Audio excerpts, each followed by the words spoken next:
Bueno, continuando con las clases que tienen que ver con excitabilidad, veamos ahora en esta clase las respuestas supraumbrales y la respuesta que define lo que es la excitabilidad como tal, que viene a ser el potencial de acción. Y lo que tendremos que entender es cómo se genera básicamente el potencial de acción.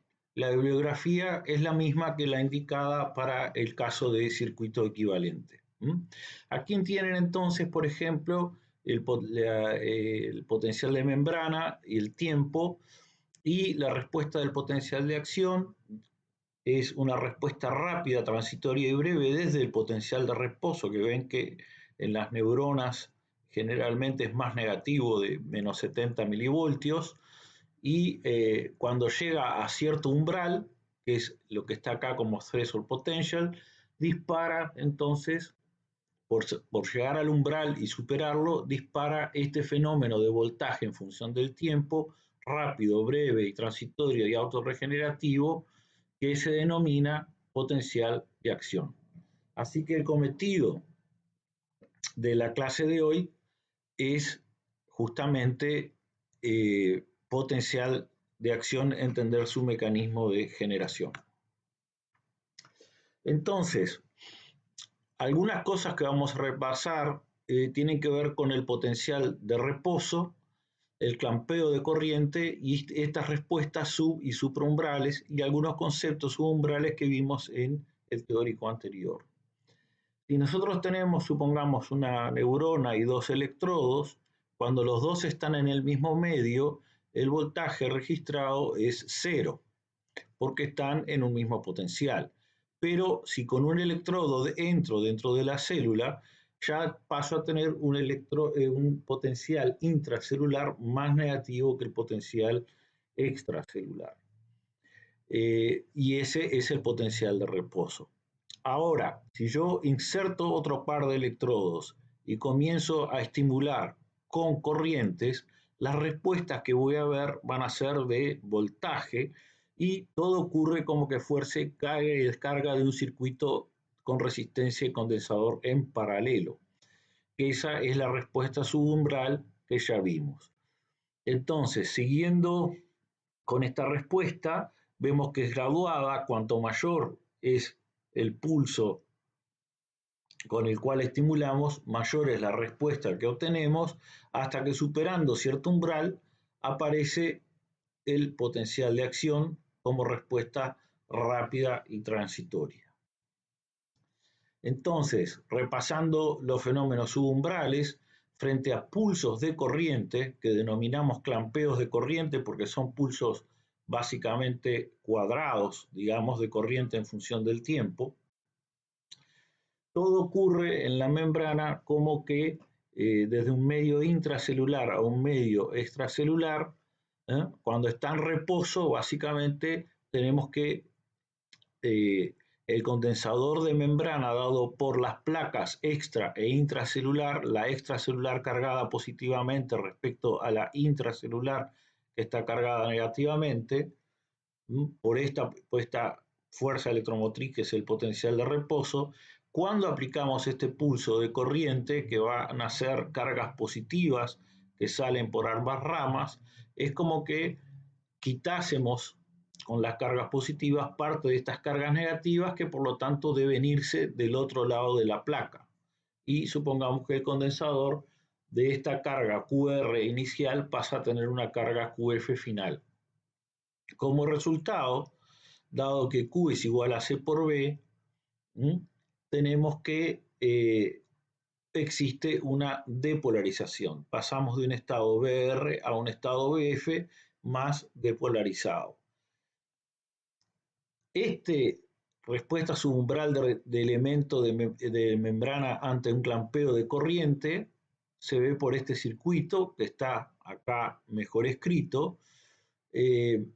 Vemos que normalmente la capacitancia de membrana para la mayor parte de ellas es prácticamente constante y vale 1 microfaradio por centímetros cuadrados, y estaría representando a la bicapa lipídica con los fosfolípidos en el medio extracelular y en el medio intracelular. Esos serían las placas, del condensador, y el dieléctrico los ácidos grasos. Tenemos al potencial de reposo, y esto forma el elemento de membrana que representaría un circuito equivalente de una célula esférica no excitable, y se habla de una propiedad pasiva, en este caso, o de respuesta pasiva de la membrana, dado que la resistencia de membrana es siempre constante. Es decir, no cambian las propiedades de resistencia de membrana frente a las respuestas de este tipo.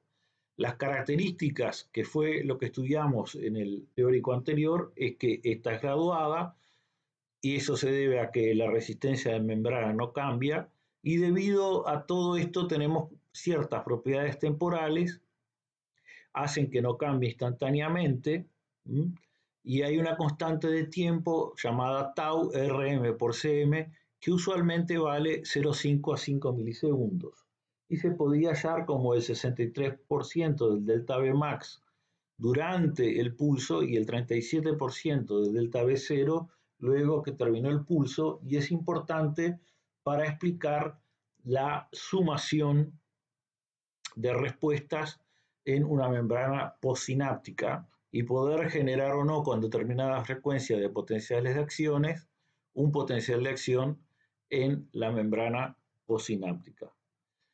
Cuando las células son más bien de tipo cilíndrico y no tenemos ya una célula esférica, tenemos que considerar propiedades espaciales, y entonces aparecen conexiones de resistencia intra y extracelular de varios elementos de membrana, y entonces aparece un decaimiento con la distancia que se define por una constante de espacio lambda igual a la raíz de Rm dividido Ri más Re, que usualmente vale 1 a 3 milímetros, y se halla como el 37% del valor de la depolarización máxima que hay en el sitio de inyección. ¿Qué importancia tiene lambda? Que la velocidad de propagación de las señales eléctricas, en particular del potencial de acción, va a estar muy relacionada con el valor de lambda. A mayor lambda, mayor velocidad de propagación de las señales eléctricas. En realidad depende de un cociente lambda dividido tau, pero como digamos si tau no varía demasiado, es lambda quien comanda la velocidad de propagación de estas señales eléctricas.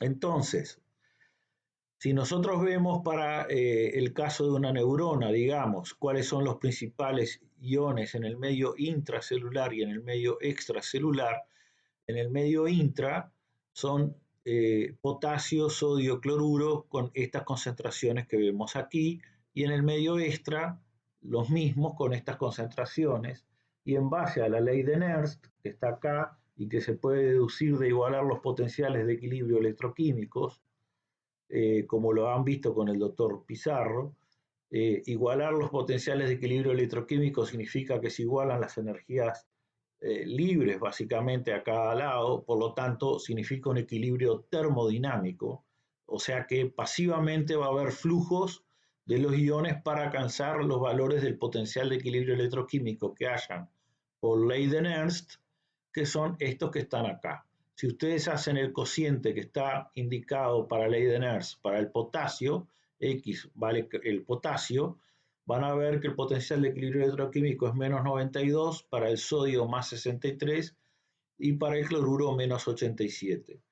A fines de los 40, Goldman, Hawking y Katz sacan su segunda ecuación que permite relacionar el potencial de membrana con las permeabilidades a cada una de estas especies iónicas y con las concentraciones. Entonces pueden ver que lo que indica la segunda ecuación de Goldman, Hawking y Katz es que el potencial de membrana se va a volver muy próximo al potencial de equilibrio electroquímico del ion más permeable. Así que si es muy permeable al potasio, esto se vuelve despreciable porque es poco permeable, esto se vuelve poco importante, es muy permeable al potasio, y entonces el potencial de membrana tiende a tomar el valor del potencial de equilibrio electroquímico del potasio. Normalmente hay siempre más permeabilidad al potasio en las membranas y por eso el potencial de reposo es negativo. Si por algún motivo yo vuelvo muy permeable la membrana al sodio y más que al potasio y al cloruro, tiendo a tomar el valor de voltaje de membrana similar al potencial de equilibrio electroquímico del sodio, que vemos que es de alrededor de más 63. Entonces, mientras ocurra ese cambio, va a haber una depolarización que va a intentar llevar el potencial de membrana hasta más 63. Pero si lo apago y prendo de nuevo la otra, y digamos, esta otra no es que la prenda de nuevo, sino que supera a lo que era el aumento transitorio de esta, vuelvo de nuevo a menos 92.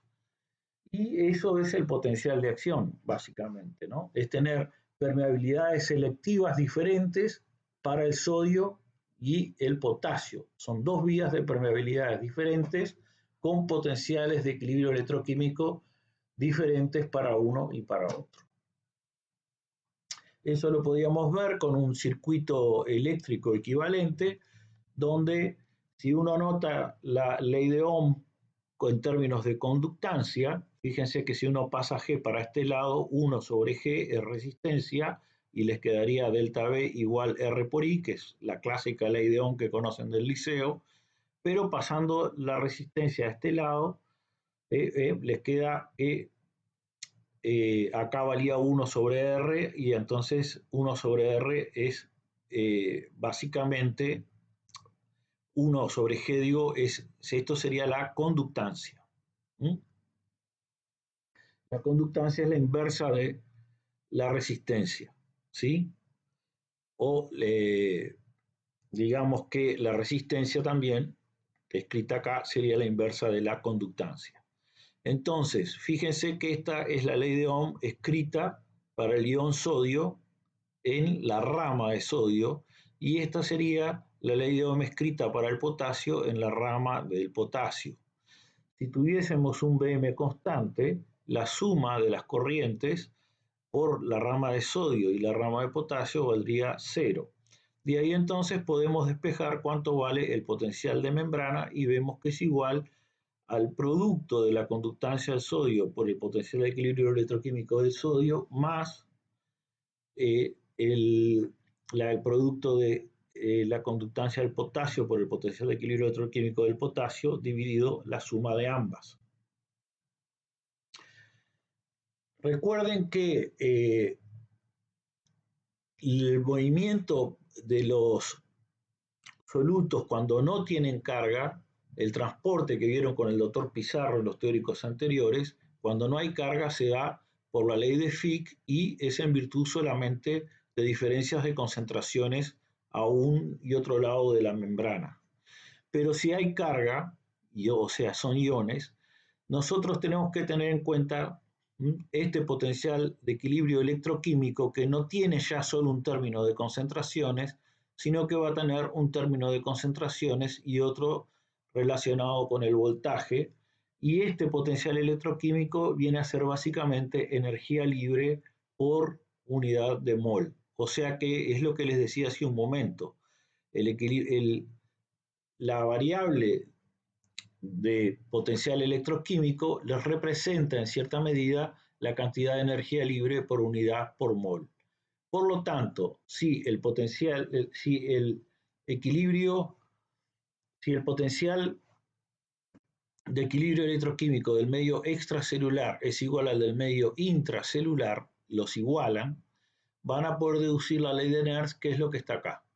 En este caso, con X con un Z positivo para un cation. Y al término Vm menos Vx le denominamos fuerza impulsora. En el caso del sodio, Vx sería Vna y vale más 63. Por lo cual, si se abre el canal de sodio, va a entrar sodio para tratar de dejar más positivo el medio intracelular y llegar hasta más 63. Y si X es el potasio, Vk igual menos 92, si se abren canales de potasio, quiere decir que va a salir carga positiva de adentro de la célula, dejando entonces el medio intracelular más negativo. Entonces, nosotros podemos ver que escribiendo en general la ley de Ohm para los distintos iones, como Ix igual Gx por la fuerza impulsora Bm menos Bx, si Bm vale más que Bx, ¿no? Entonces, en ese caso, yo tengo que Ix va a ser positiva. Y ese es el caso del potasio. Sus corrientes siempre van a ser positivas porque voy a estar por arriba de su potencial de equilibrio electroquímico, que es de menos 92. Fisiológicamente voy a andar generalmente para potenciales superiores a ese, y por eso esas corrientes de potasio que van a ver son generalmente positivas. Si Bm valiese lo mismo que Bx, que el potencial de equilibrio electroquímico, entonces la corriente ahí vale cero y se produce una reversión de la corriente. En este caso, si Bm vale menos que el potencial de equilibrio electroquímico, entonces las corrientes obtenidas, si hacen las cuentas acá, van a ver que les va a dar una corriente negativa. Este es el caso de la corriente de sodio, por ejemplo, donde Bx vale más 63 y entonces para pulsos o de polarizaciones de Bm que sean menores de más 63, las corrientes de sodio van a ser negativas, y, o sea, entrantes. Entonces, habiendo repasado un poco los conceptos centrales de la clase anterior, veamos el potencial de acción en axón gigante de calamar amielínico. Y acá tenemos un calamar, y la ventaja que tiene el calamar es que su axón gigante de calamar tiene 800 micras de diámetro, en comparación con el axón de un mamífero que tiene solamente 2 micras. El tener 800 micras de diámetro es lo que permite que uno con una tecnología relativamente rudimentaria, introduciendo electrodos dentro de ese axón, pueda generar una cantidad de experimentos que no puede hacerlo en un axón de mamífero porque es muy pequeño.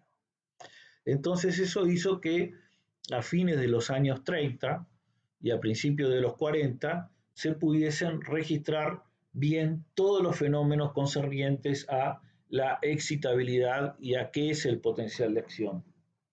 Y lo que se vio es que cuando las respuestas ante pulsos supraumbrales se registraban, eran de este tipo.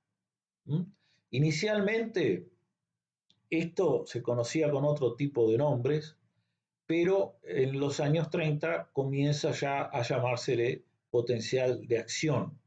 Acción en el sentido de que lo que se ocurre es que cuando se pasa cierto umbral, la resistencia de membrana del circuito equivalente deja de ser constante y se prenden conductancias para los iones diferentes, que vamos a ver en el resto de la clase. El potencial de acción en el nervio es una respuesta muy rápida, estos son 1 a 2 milisegundos simplemente, y consta de varias fases. Una fase de polarización muy rápida y muy acelerada, donde el potencial se vuelve más positivo. Fíjense que tiende a irse hacia más 63 que les comentaba, y ya pueden figurarse quién está atrás de esta fase de polarización. Se alcanza un pico que se denomina overshoot o fase de inversión de la polaridad del potencial de acción. Este es el pico al respecto. Eso es central para que haya un potencial de acción, es que se invierta la polaridad en el pico. Luego tienen una tercera fase, que es la fase de repolarización, donde vuelvo a valores similares a los del potencial de reposo, aunque inicialmente los valores que obtengo en los nervios son los de una fase 4, que se llama fase de postpotencial tardío o fase de postpotencial con hiperpolarización, para luego volver finalmente al potencial de reposo. Así que estas son las fases que podemos distinguir en un potencial de acción de nervio, tomando como modelo los registros de axón gigante de calamar. En la medida que se fue progresando, se vio que esta respuesta de potencial de acción se conserva en la evolución, ¿no? Entonces podemos tener en distintos animales, por ejemplo, acá tenemos el gato, potencial de acción registrado en gato, en todos son fenómenos muy, muy breves en los nervios, de 1 a 2 milisegundos de duración, donde se invierte la polaridad en cierto lugar. Puede haber distintas formas, pero son todas muy breves, con 1 a 2 milisegundos de duración en los axones de nervios, y van a tener distintas fases con características comunes, como recién vimos.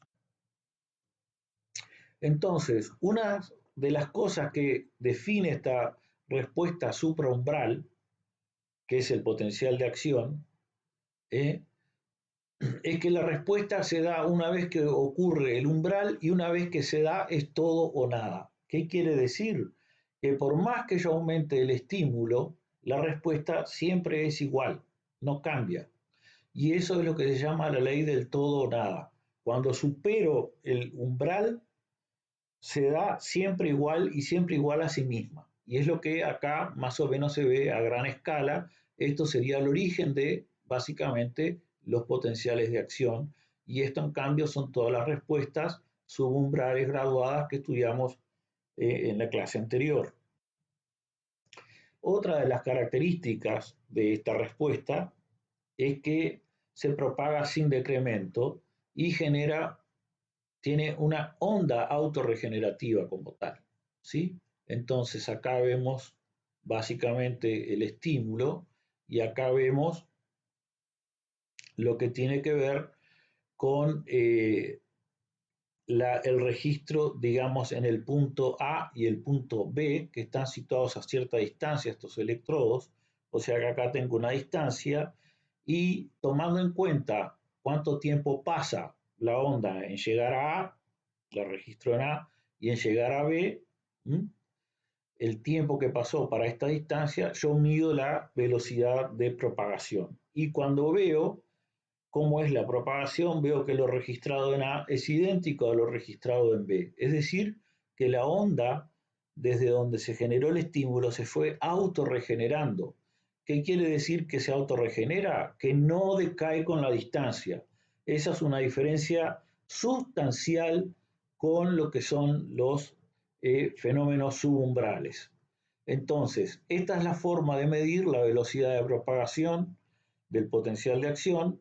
En promedio no anda por 20 metros por segundo, pero puede variar de 120 metros por segundo, acá me faltó el guión, a 0,05 metros por segundo. Esta altísima velocidad de conducción se da en las motoneuronas. Entonces, ¿qué importancia tiene esto? Es que conectando con la primera clase, esta es una forma muy rápida para transmitir la información, para producir la regulación y control de los seres multicelulares, culminando, como ya vimos, en transmisión sináptica, ¿no? En la primera clase.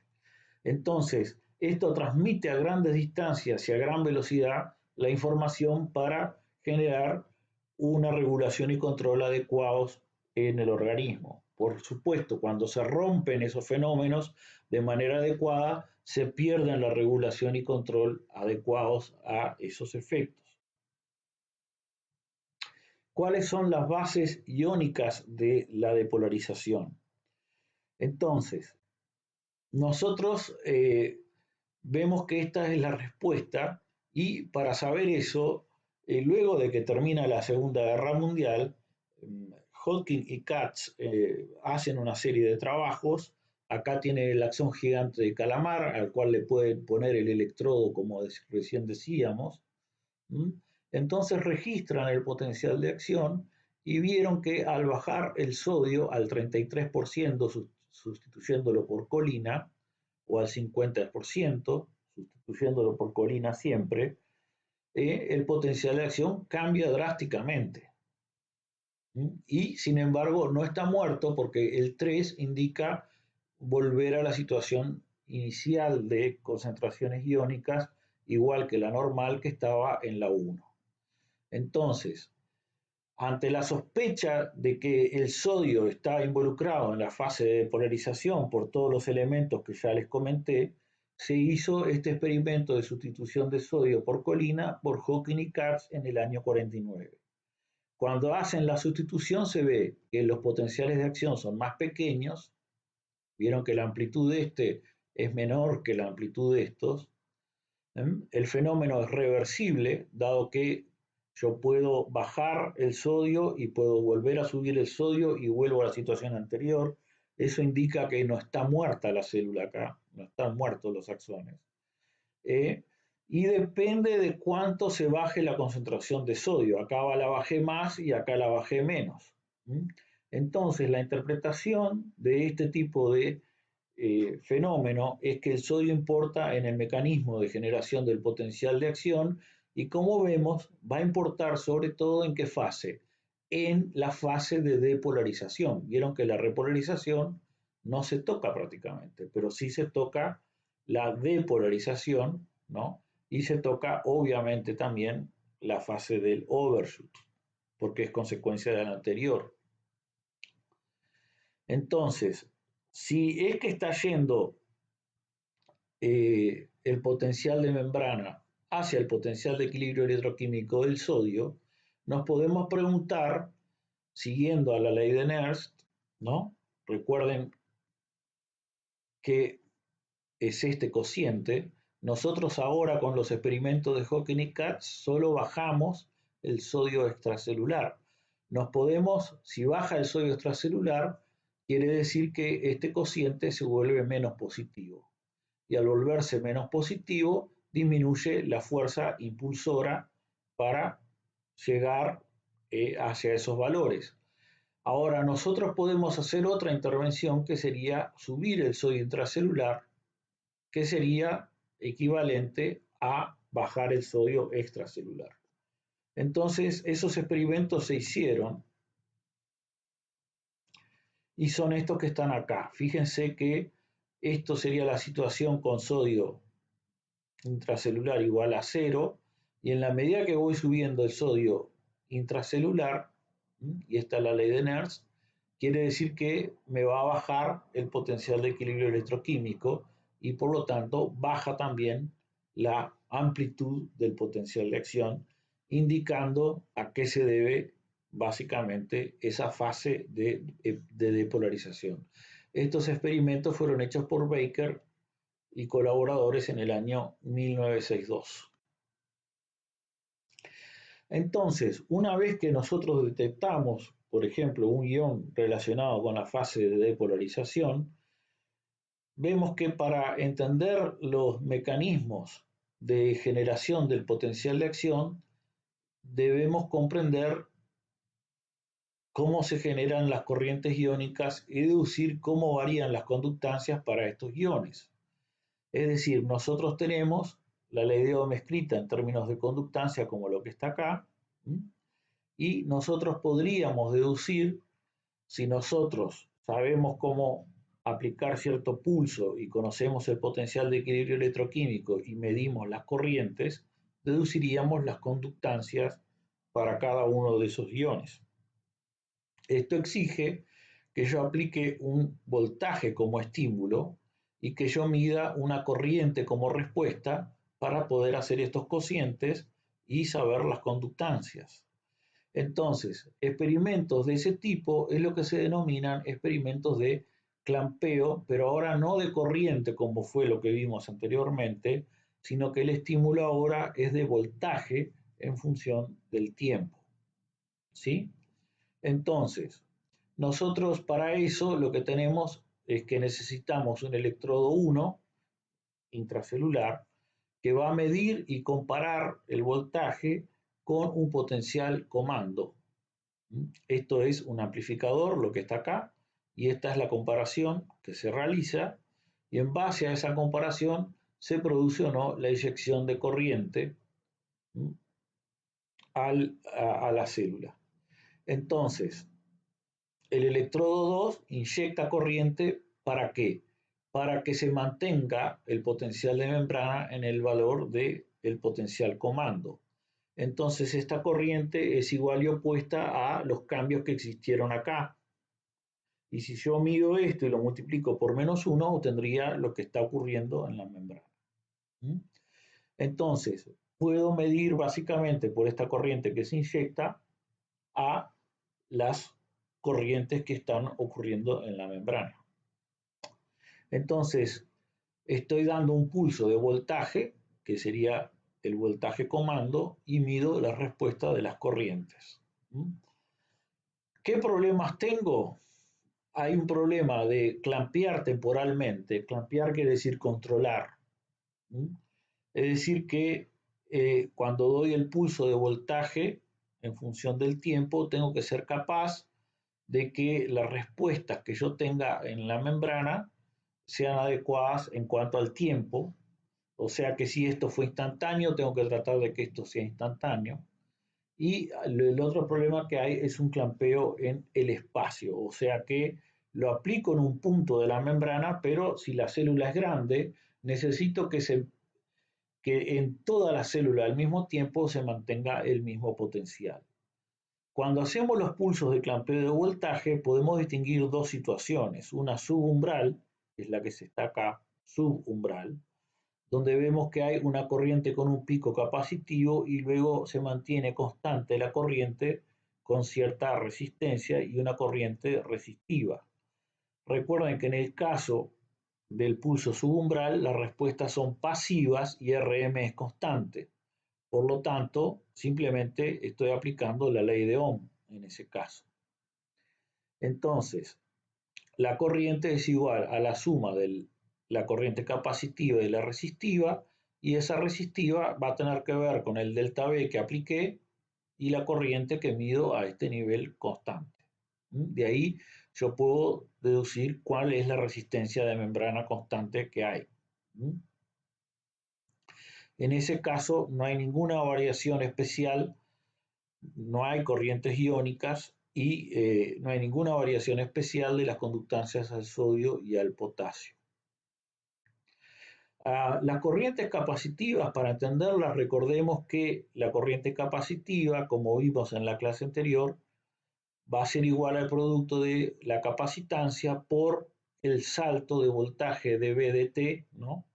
Que voy a tener el salto de voltaje en función del tiempo, y esto quiere decir de otra manera que estas corrientes capacitivas van a ser directamente proporcionales al delta V. Por lo tanto, si yo doy pulsos iguales pero opuestos de voltaje, las corrientes capacitivas que voy a tener son iguales y opuestas. Y si yo sumo las corrientes capacitivas de un pulso positivo y un pulso negativo, se van a anular, dado que son directamente proporcionales.